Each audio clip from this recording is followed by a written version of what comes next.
你出嚟啦噃！羅鳳儀，你點解呃我？點解你講大話？喂，你知唔知我上緊堂噶？我知你上咩堂啊？點解你講大話吓？我都唔知你講咩，有咩事等我落堂先講啦。做咩落堂先講啫？呢度唔可以講嘅咩吓？你係咪驚啊吓？你又發咩神經啊？我發神經？你做過啲咩你自己唔知嘅咩？你講啊！你個狐狸精啊！你上次同我講過啲乜嘢啊吓？你而家又反口，你答我啊！你唔好走啊！你同我講啊！你話過你願意放棄噶，你應承過我，你願意離開我爹哋噶噃？你答我啊！你開聲啊！係，我應承過你，對唔住。喂，咁你真係反口啫？佩玲啊，有好多嘢你唔知噶，感情呢樣嘢唔係你諗得咁天真噶。我知我點講你都唔會明，你真係唔了解你爹哋。如果佢真係想做一樣嘢嘅話，佢早就同思敏結咗婚啦。係啊，佢哋係結咗婚啦，只不過結完就分啊嘛。佢哋點解要咁做啊？係為咗你啊，你知唔知啊？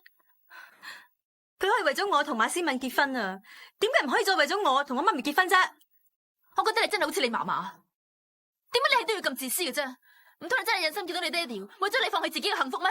喂，唔該你搞清楚啊，係佢欠我噶，係佢爭我噶，當初係佢放棄我先噶，所以我而家有權叫佢為我作出啲補償啊！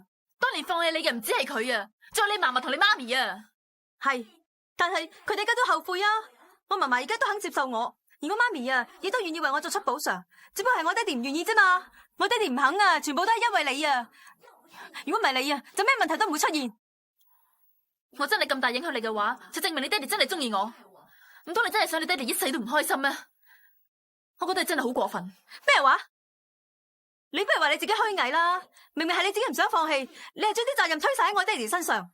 如果媽咪同我爹哋結婚嘅話，我哋一家三口，唔係我哋一家四口，就會好開心、好快樂咁樣喺埋一齊。到時候我哋就有一個新嘅開始。我唔想再同你拗落去，所有嘢都係你自己諗出嚟嘅。好啊，你咁講真係唔肯放棄啊嘛！以後有咩後果就係你負責。哼，你知驚咧？到時候我嫲嫲就會冇咗個孫女，而我爹哋亦會失去佢個女。就算俾你得到我爹哋啊，你嘅日子都唔會好過噶，因為全世界嘅人都憎死你。喂，你唔信我講嘅嘢啊嘛？我實會俾你好過噶，你當我睇住你啊！